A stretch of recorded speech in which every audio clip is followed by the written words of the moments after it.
इसको देखिए, on 31 December following balances were appearing in the trial balance. कब ये अपीयर हो रहे हैं? 31 दिसंबर को। ठीक है, किसमें अपीयर हो रहे हैं? ट्रायल बैलेंस में। ट्रायल बैलेंस का मतलब है ट्रायल टैली है, फिगर्स ठीक है। फिक्स एसेट 5 लाख की कॉस्ट है और अक्यूमुलेटेड डेप्रिसिएशन 80,000 की। ये है 31 दिसंबर की फिगर, ये है 1 जनवरी की फिगर, यानी कि इस साल की डेप्रिसिएशन अभी चार्ज नहीं हुई, ये इसलिए लिखा है। अदरवाइज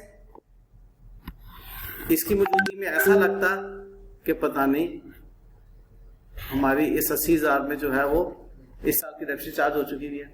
तो ट्रायल बना हुआ है, इस साल की डेप्रिसिएशन चार्ज नहीं हुई हुई, हमने करनी है अभी accounting. Fix assets are depreciated 10% using straight line method. ठीक है,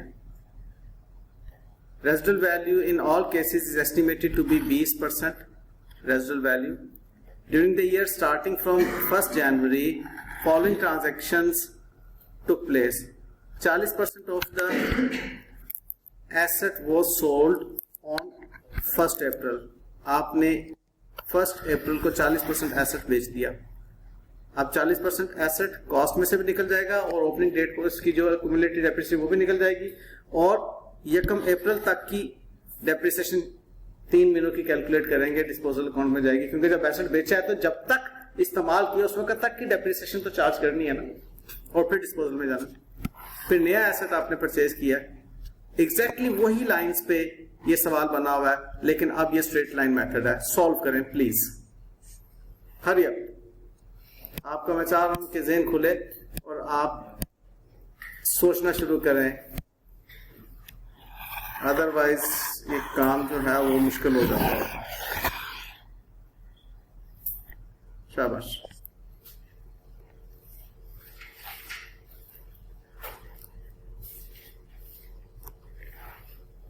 अकाउंटिंग को मुश्किल कहने वाला शख्स गुनाहगार हो रहा होता है। अकाउंटिंग में सीधे सीधे डेबिट क्रेडिट है, समझ गए? ये है मैथमेटिक्स जो हमें नहीं आता, अल्हम्दुलिल्लाह।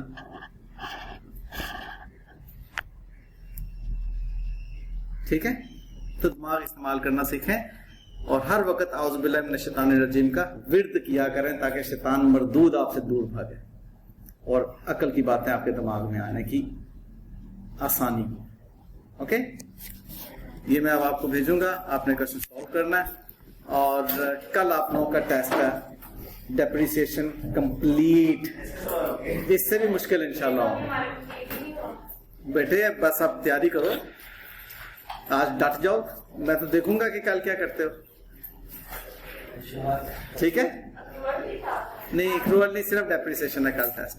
ओके, छा छू जाओ, कल देखता हूँ मैं क्या करता हूँ। नहीं डेप्रिसिएशन। एक डाउट है जी बेटे जी बोले। सर एक्यूमुलेटेड डेप्रिसिएशन तो कैड नेचर की होती है, तो हम ये 9600 को डेबिट साइड पे क्यों लेके गए, और नीचे भी है। बेटे जान देखो मेरी बात सुनो, हमने 9600 को डेबिट ये किया है कि हमने एसेट में से एक्यूमुलेटेड डेप्रिसिएशन में से उसको निकालना है और निकाल के उसको डिस्पोजल अकाउंट में फेंकना है। निकालने के लिए तो एक्यूमुलेटेड डेप्रिसिएशन को डेबिट ही करेंगे ना। एक्यूमुलेटेड डेप्रिसिएशन किया है, अब उसमें 40 और 41,600 रुपए के अंदर 9,600 उस एसेट की डेप्रिसिएशन है जो कि हमने बेच दिया है, लिहाजा वो इस अकाउंट में तो नहीं पड़ी होनी चाहिए। उसको निकालने के लिए उधर से यहां तक का सफर करवाएंगे ना उसे। ठीक है जी सर। जी सर, डेबिट क्रेडिट समझ आ गया? शाबाश। अब जरा मैंने आपको सिर्फ 2 फ्लेवर के तौर पे क्वेश्चंस दिए हैं और कल इंशाल्लाह ताला इससे ज्यादा मुश्किल क्वेश्चंस आपके पास टेस्ट में आने वाले हैं। मैं सिर्फ ये देखना चाहता हूं फिजिकली आप क्लासरूम में आकर टेस्ट देना है। जी हाँ, इसी टाइम में। ओके, कल लेक्चर नहीं है, टेस्ट है, वाज़ेह बोल रहा हूँ, और जो नहीं आएगा उसको मैं फिर देखूंगा कि वो क्या करता है। ओके, थैंक यू, अल्लाह हाफ़िज़।